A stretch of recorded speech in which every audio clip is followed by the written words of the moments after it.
Bienvenidos y gracias por estar aquí conmigo en una edición más de Hashtag Resaltando lo Bueno, esta vez en su edición live para el mes de mayo de 2022. Estoy súper feliz porque hoy tengo la oportunidad de conversar con dos mujerones. Estas chicas, a pesar de ser súper jóvenes, este año se hicieron acreedoras del Gran Premio Nacional de Periodismo que otorga el Fórum de Periodistas de Panamá. Y no solamente eso, sino que además se llevaron el premio al mejor trabajo radiofónico. Dos mujeres, jovencitas. Además, este gran premio por primera vez en la historia se le otorga a un trabajo periodístico elaborado en formato podcast. Chicas, bienvenidas. Gracias por esta súper oportunidad de conversar con ustedes, de tenerlas en vivo, de regalarme tiempo para que mucha más gente las conozca y reconozca la labor tan espectacular que están haciendo, sobre todo con el periodismo digital, que es algo tan nuevo y tan desconocido para muchos y me incluyo. Bienvenidas ambas. Muchas gracias por la oportunidad. Gracias. Chicas, me gustaría empezar porque nos explicaran qué es un podcast. Bueno, básicamente radio, solo que está disponible en internet y está disponible a demanda. Así como ves un programa, digamos, en Netflix o en YouTube, puedes decidir escuchar un podcast cuando sea mejor para ti. Es decir, que no es en vivo. Ujú. Y lo puedes volver a escuchar y volver a escuchar y volver a escuchar. Claro, y hay distintos tipos, ¿no? Hay podcasts que son de entrevistas, podcasts que son como grupos de amigos conversando sobre un tema, y hay podcasts como el de nosotras, que es un podcast narrativo que ya involucra un poquito, bueno, todos los podcasts involucran trabajo, pero el de nosotras involucra un trabajo de investigación, entrevistas, múltiples entrevistas, hacer un guión, como quien hace un guión para una película, y luego convertir eso, ¿no?, en un episodio de media hora, 40 minutos, que tiene nuestras voces, las voces de los entrevistados, pero también tiene efectos sonoros, música, etcétera. Ya se convierte como en toda una producción. Ok, entonces para entender mejor, esto es un reportaje tal cual como para radio, que hay que prepararlo a full, con la única diferencia que no tiene imágenes. Sí, exacto. Entonces tiene un trabajo extra que es cómo mantenemos la atención de la audiencia cuando no estamos tan acostumbrados a ver imágenes, que nosotros lo que tenemos que hacer es tratar de pintar una escena a través de la descripción de los que dan nuestros entrevistados, pero también a través de los elementos sonoros que tenemos para la historia. O sea, si hablas de que estabas caminando hacia un lugar, entonces puedes escuchar, ¿no?, las pisadas, o puedes escuchar el ruido del viento, o no sé, tenemos un episodio donde alguien se monta en un barco camino a Cunayala, entonces escuchas el barco y las olas. Entonces hay que pintar todo ese ambiente sonoro para envolver y mantener la atención de las personas que nos escuchan. Ahora, ustedes hacen acreedoras al Gran Premio Nacional de Periodismo que otorga el Fórum de Periodistas de Panamá. A ver, esto fue un súper guau, porque regularmente suelen ganárselo las grandes corporaciones o las grandes emisoras de radio con muchos años y mucho peso y tal. Esto lleva un sello sin, eh, muy personal de ustedes dos únicamente, sin el respaldo de una inmensa corporación o de una emisora con renombre. Esto es de ustedes. Ustedes se ganan este premio con la historia de Soraya, ¿cierto? Sí. Háblenos un poquito, por favor, de qué se trató ese trabajo. Sí, bueno, este es un trabajo que empezamos antes de la pandemia. Y era un tema que a mí me interesaba mucho abordar. que es la problemática del embarazo adolescente en Panamá. Y antes de que nos encerraran, de hecho a finales del 2019, estuvimos saliendo a hacer entrevistas con distintas mujeres que, bueno, en el momento ya no eran adolescentes, pero habían sido madres durante la adolescencia y eran mujeres bastante jóvenes, tenían a sus niñas bastante pequeños todavía, el recuerdo fresco en la memoria. Y tratamos de que nos contaran cómo había sido esa experiencia, qué factores, digamos, habían llevado a que tuviera un embarazo en la adolescencia. Y la idea era como tratar de contar esta problemática de una manera más humana, porque siempre que vemos los reportajes sobre el tema es como tantas en 100, o son más bien cifras que nos dan cada año, que ha aumentado tanto por ciento y así, ¿no? Y realmente no, o sea, una cifra no te dice todo lo que pasa una mujer que queda embarazada en la adolescencia, especialmente una mujer de una población vulnerable, de escasos recursos y tal. Y bueno, es más o menos lo que queríamos plantear. Y no solo con testimonios, sino con cifras, con datos, con estudios. Habían 2 estudios bastante recientes que se habían hecho, uno sobre el impacto económico que tiene el embarazo adolescente en Panamá, que fue un estudio de UNFPA, y otro estudio que era más bien viendo la parte social, antropológica del embarazo en la adolescencia. Sí, y creo Ahora, que, cuando ustedes hicieron, sí, Mary, perdón. perdón, no, sí, nada más agregando, cuando estabas planteando la pregunta, tú mencionabas la parte de las grandes corporaciones que usualmente ganan estos premios porque hacer este tipo de trabajo requiere de verdad que una maquinaria detrás. Y Leila y yo ambas venimos de trabajar en medios, ambas venimos de periodismo escrito.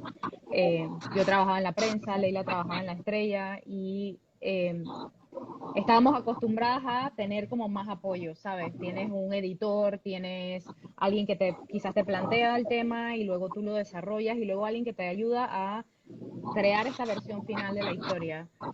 Pero en este caso, nosotras no teníamos eso, ¿no? Nada más nos teníamos a nosotras mismas para hacer todo de principio a fin.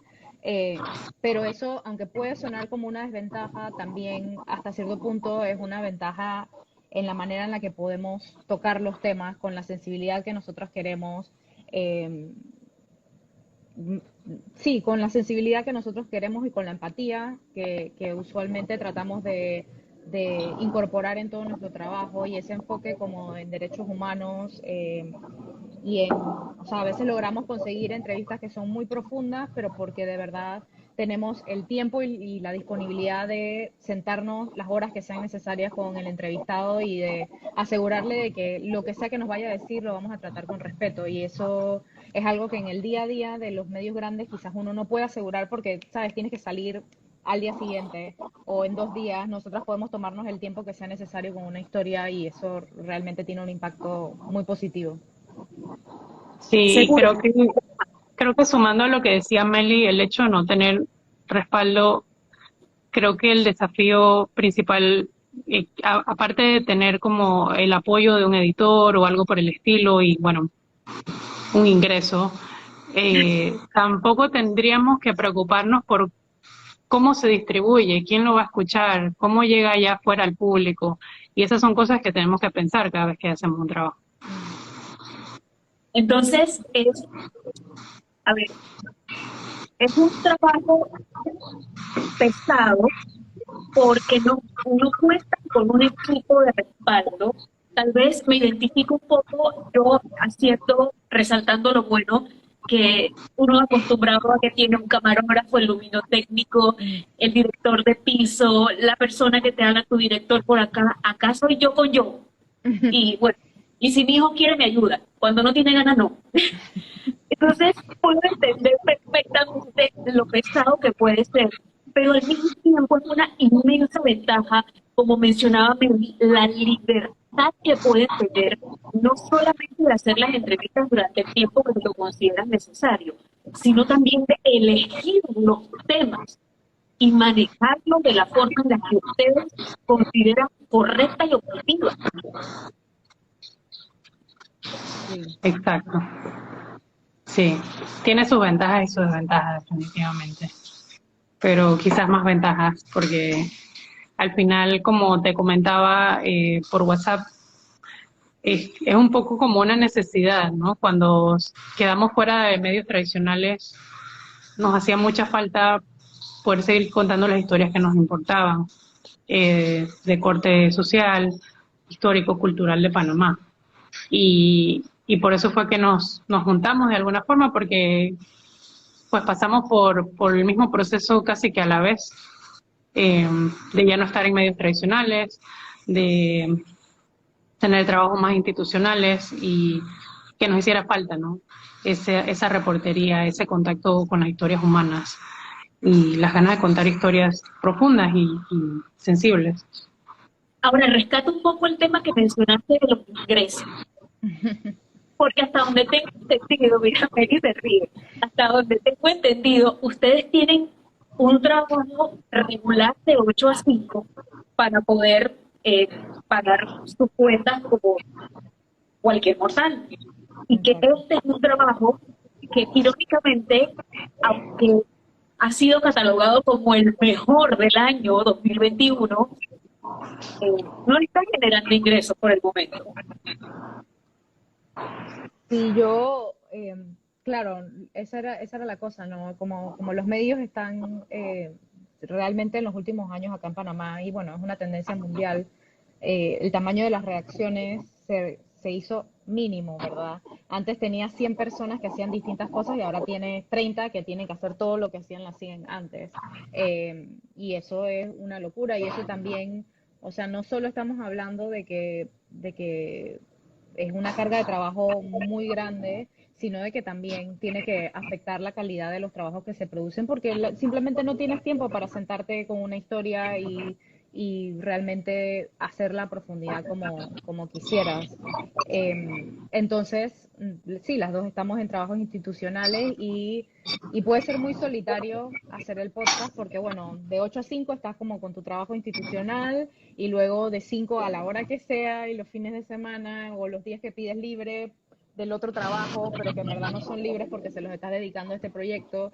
Es muy solitario porque estamos nosotras dos como produciendo este contenido y luego liberándolo al mundo, y tiene algo de recepción y esa recepción como que nos alimenta un poquito, eh, pero es solitario, ¿no? Realmente creo que no te das cuenta como el impacto que puede tener tu trabajo hasta que pasa algo como lo que pasó cuando ganamos este gran premio, que realmente fue como un jurado internacional escuchó tu trabajo y dijo que esto que hiciste solita en el tiempo que tenías libre realmente es lo mejor que se hizo en el año. Es una sensación de verdad eh, Increíble. increíble, increíble, sí.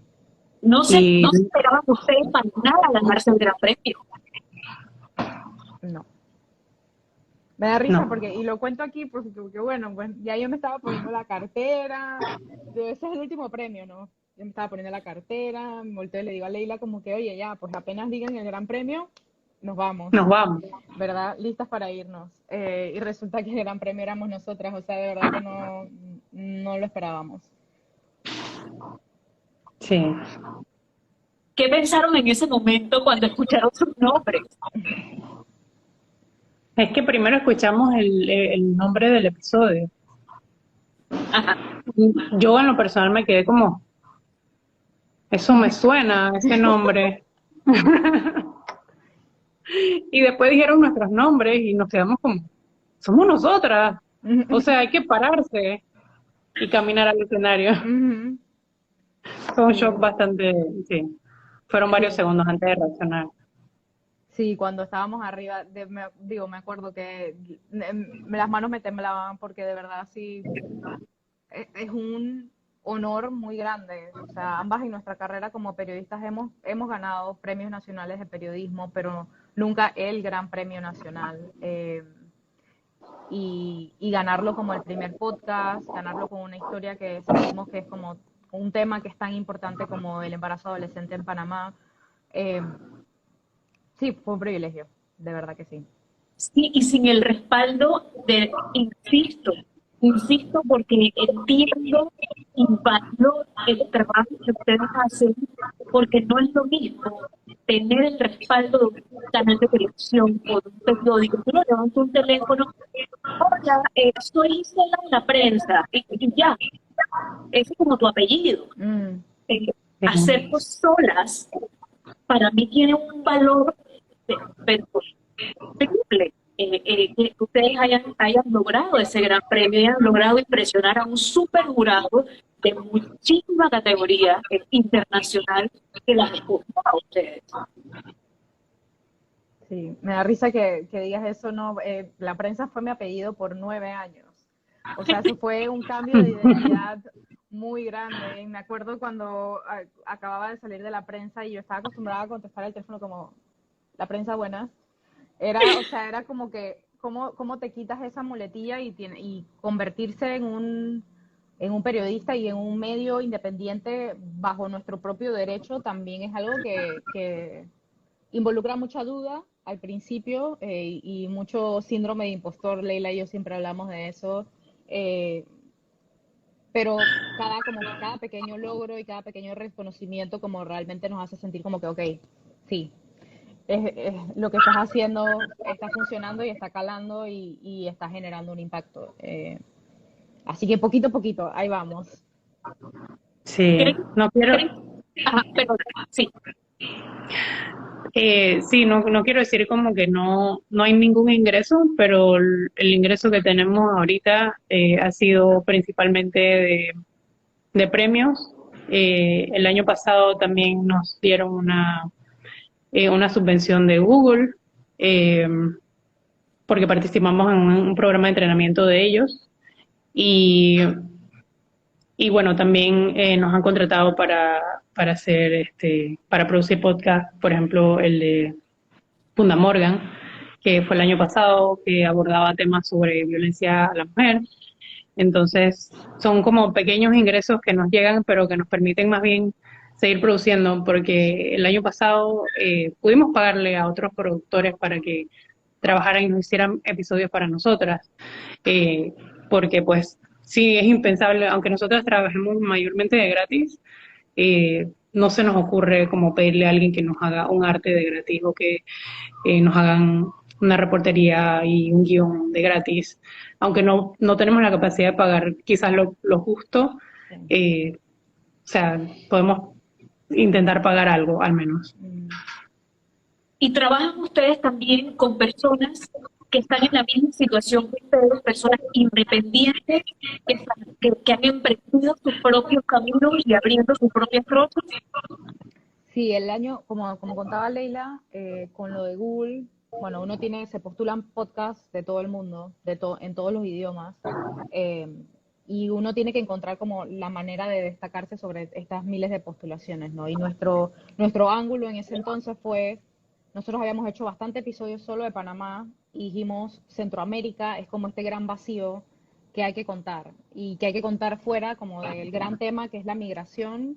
Hay muchas otras historias en Centroamérica que vale la pena contar. Y notamos también que había como un vacío, en toda nuestra región, un vacío de gente que haga periodismo narrativo en audio. Hay una tradición muy rica de periodismo narrativo escrito, pero en audio es algo que está apenas empezando. Entonces ese fue como nuestro pitch para Google, vamos a hacer vamos a llevar esta idea de Indomables que ya estamos haciendo en Panamá para contar historias de Centroamérica.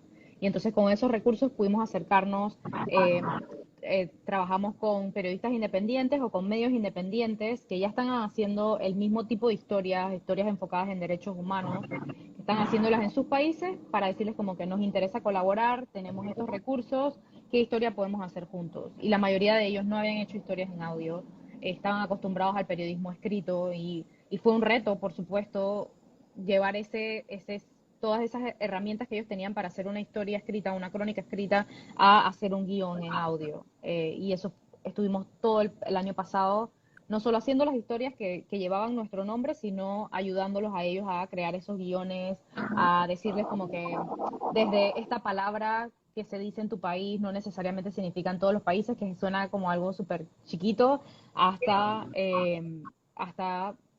necesitamos que describas, necesitamos que crees una escena, hay que mejorar el guión por acá o por allá, y fue como un proceso de ir y venir que también nos enseñó a nosotras muchísimo porque no lo habíamos hecho, estábamos acostumbradas a trabajar nada más nosotras dos juntas. Nosotros dos. Sí. Ujú. Y creo que es quizás lo que fue más desafiante para nosotras cuando hicimos este cambio de escrito a audio, aprender a escribir para el oído, que es muy distinto a escribir para que alguien te lea. Mm. Y ese era un poco también la guía que teníamos que darle a personas que nunca lo habían hecho. Léelo en voz alta, ¿te suena bien al oído o hay que hacerlo más coloquial Mm. o suena muy rígido? Entonces es un poco jugar con eso también. Sí, porque no se trata solamente de sonidos, sino de tu mismo tono de voz, de la entonación que le vas dando a la narrativa. Es todo un mundo. Qué cosa tan Sí. interesante. Ahora, ustedes se han sentado a estudiar qué pudo haber llevado a la historia de Soraya a ser ganadora del Gran Premio de Periodismo. No sé, pregunto porque yo creo que me hubiera sentado a ver la entrevista 10 veces más, otra vez, preguntándome cómo fue que logré esto. Sí, cuando salimos, yo todo el camino para mi casa puse el episodio y yo como que, ok, sí, entiendo, como que sí, porque hubo un momento, digo, si te somos sinceras, no, nosotras con la historia que ganamos periodismo radiofónico, que era El Prisionero 203, que es una historia sobre la Segunda Guerra Mundial y cómo en Panamá hubo la detención de japoneses en la zona del canal. eh, Esa era una historia que le teníamos como mucha fe para ganar, porque es una historia como algo que la mayoría de nosotros no sabemos, que hubo detención de japoneses aquí en Panamá y que estuvieron básicamente en campos de detención en la zona del canal.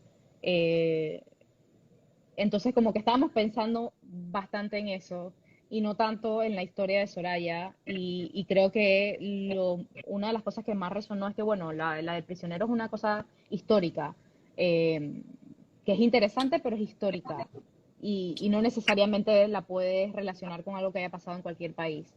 Pero el embarazo adolescente es algo que es una problemática de ahora, es una problemática de todo Latinoamérica. Bueno, dependiendo de qué tanto acceso hay a la educación sexual, la problemática es mayor o menor en distintos países, pero es algo que todos en realidad estamos afrontando y que tiene consecuencias muy severas sobre el desarrollo de nuestras poblaciones. Entonces yo creo que era una combinación de que era un tema muy actual, muy importante en este momento, y de que nosotras nos estábamos acercando a ese tema de una manera completamente distinta al tener la voz de personas que pasaron por un embarazo adolescente y a viva voz de que no era todo bonito, ¿sabes? Cuando eres adolescente y te das cuenta que vas a tener un hijo, no necesariamente estás enamorada de ese hijo automáticamente, y no necesariamente las cosas se solucionan después, ¿no? La realidad es que tiene efectos muy profundos sobre la vida de la madre y del niño, y tener la voz de estas personas aquí era súper importante. Y entonces, por otro lado, usar esa voz para que los números tengan sentido, porque teníamos un reporte económico de UNFPA que puede ser algo muy denso, pero cuando lo explicas a través de la historia de una persona, realmente se vuelve algo mucho más digerible.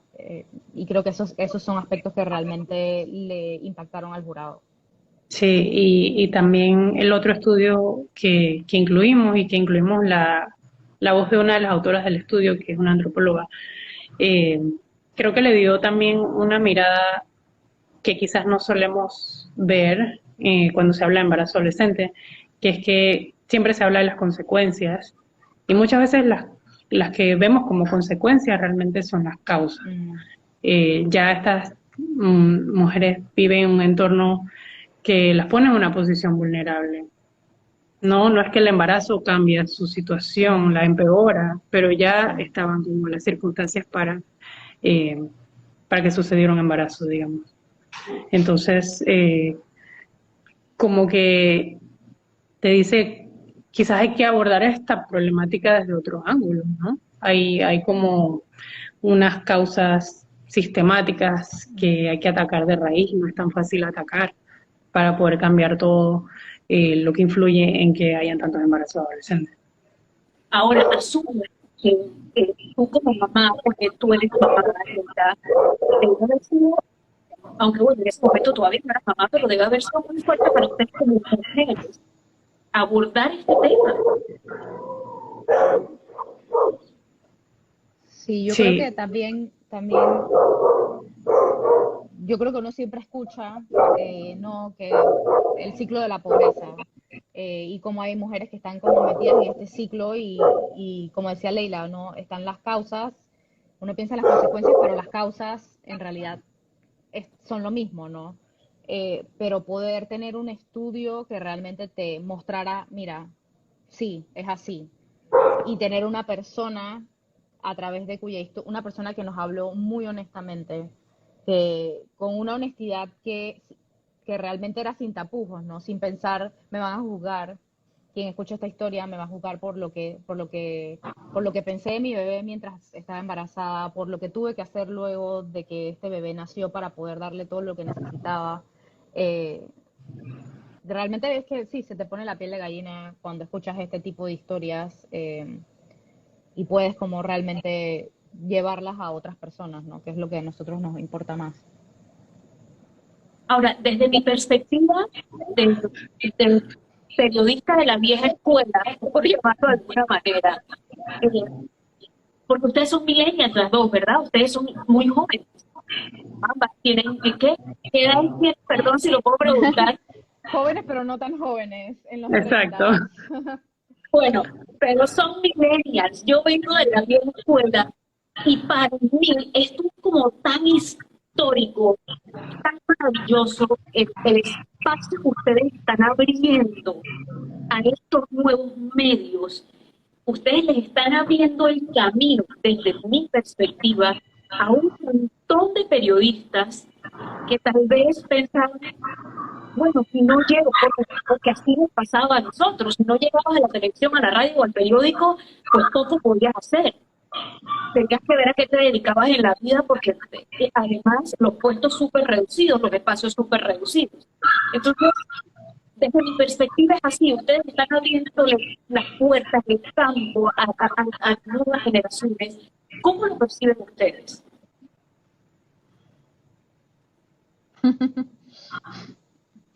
No sé qué tanto pensamos en eso, más que de verdad queremos ayudar a otras personas a contar historias. Por eso siempre el año pasado lo hicimos y este año también lo hicimos también, es abrir una convocatoria para que gente que tenga historias que crean que pueden ser hacer una buena pareja con Indomables, nos propongan esas historias para nosotros ayudarlos a aprender a contar de esta forma. Creo que a veces las historias llegan de lugares totalmente inesperados.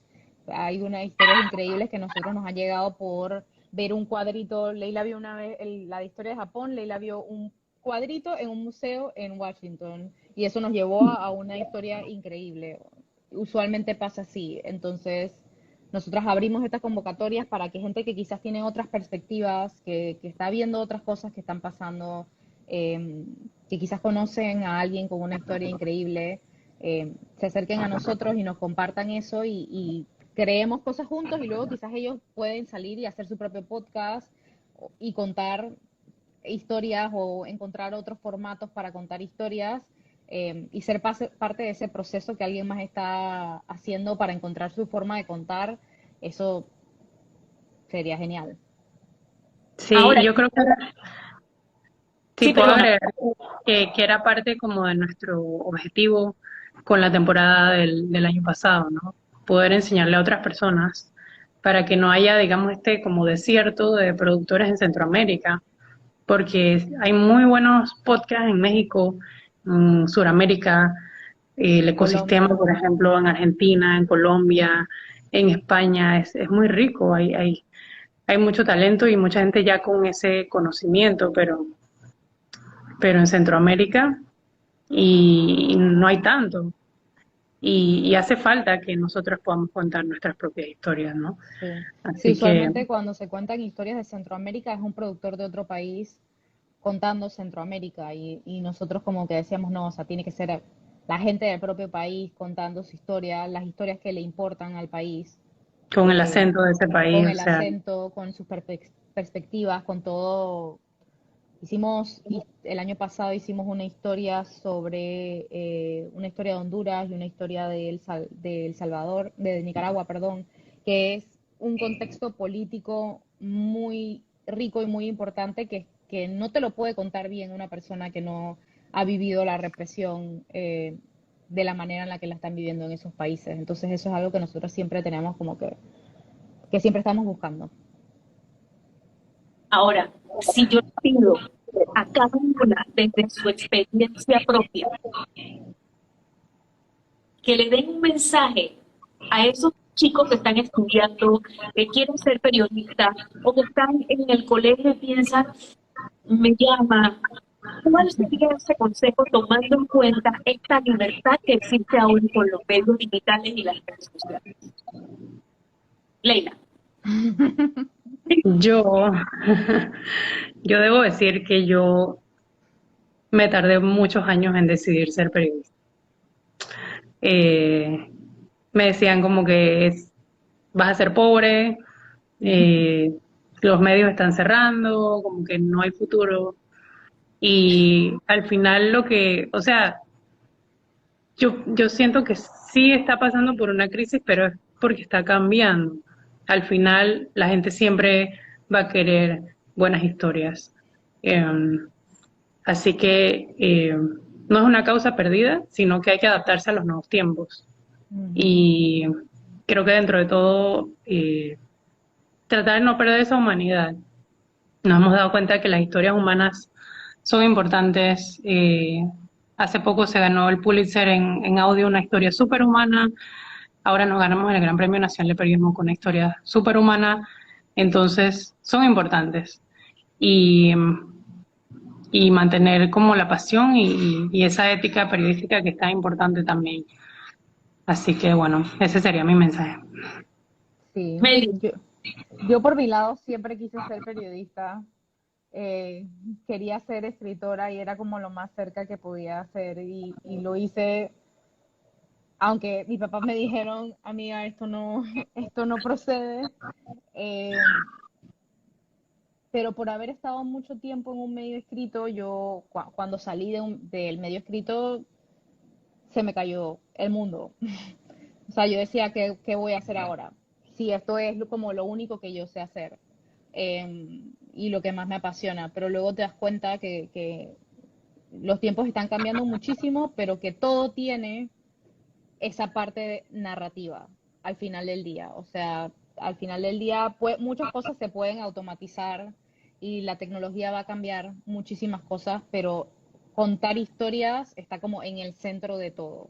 Y es una herramienta que te va a servir en cualquier carrera, sí, en la mayoría de las carreras. Entonces es como esta herramienta que de verdad puedes utilizar y creo que eh, o sea, las redes sociales también están cambiando muchísimo quién puede contar historias y de qué forma se cuentan estas historias. Entonces, en realidad, está dentro de la capacidad de todos contar cosas interesantes. O sea, creo que hay quizás las generaciones mayores, no necesariamente los millennials, pero otras generaciones ven redes sociales como TikTok como algo muy absurdo, donde solo hay gente bailando, pero en realidad en TikTok también la gente cuenta historias y por eso es que uno se queda horas viendo cosas, porque es gente contando historias de maneras interesantes. Entonces, creo que hay que adaptarse también un poquito a las herramientas que hay disponibles y abrirse su propio espacio. Quizás los medios tradicionales no tienen un espacio, pero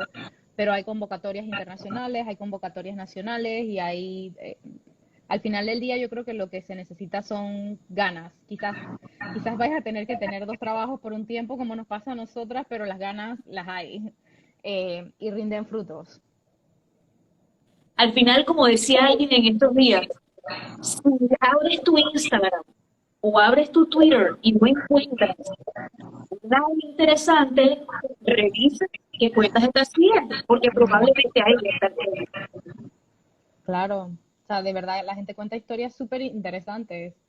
Sí. Y visualmente también hay cosas muy interesantes, entonces creo que la parte narrativa, contar historias es como se contaba historias desde el principio de los tiempos, eso no va a cambiar, entonces eh, hay Quizás las campo, plataformas y los quizás las formatos. plataformas y los formatos, pero hay campo para contar historias y eso va a ser algo que siempre va a atraer el interés de las personas.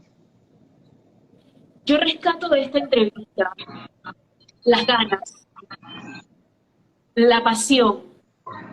La vez pasada conversaba con David Zamudio y David me decía, a veces quieren que les paguen vale, no sé qué, pero no me preguntes, ven y trabaja, te estoy dando la oportunidad. Yo rescato eso de ustedes, buscar esa oportunidad que las está llevando entonces a esos ingresos que seguramente llegarán por nosotros. Yo rescato de ustedes que son dos mujeres jóvenes que están dando el ejemplo y me siento súper orgullosa como colega de verlos triunfar. Y Muchas espero gracias. seguir haciendo más y más y más y más y más. Así, Ojalá, ojalá, ojalá. ojalá no nos cansemos, que podamos. Creo que Sí, el mayor reto no cansarnos. Poco a poco, poco a poco. A quienes nos están viendo en vivo, les cuento que esta entrevista queda grabada aquí en Instagram y luego también estará en mi canal de YouTube que lleva el mismo nombre, hashtag resaltando lo bueno, porque de lo malo ya hay bastante. Así que por eso esta noche conversamos con Ley Pur y con Lenisa Final.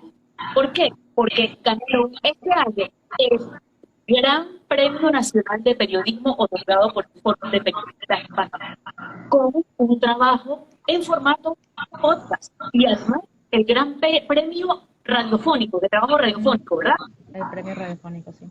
El premio radiofónico. Así que, mujeres al poder, periodistas con ética y objetividad, gracias por esta oportunidad, muchachas. Gracias a Gracias a ti. ti, Gisela, y a todos los que se Buenas unieron. noches y gracias a ustedes por haber permitido conversar esta noche. Soy Gisela y será hasta la próxima. Chao, chao. Gracias.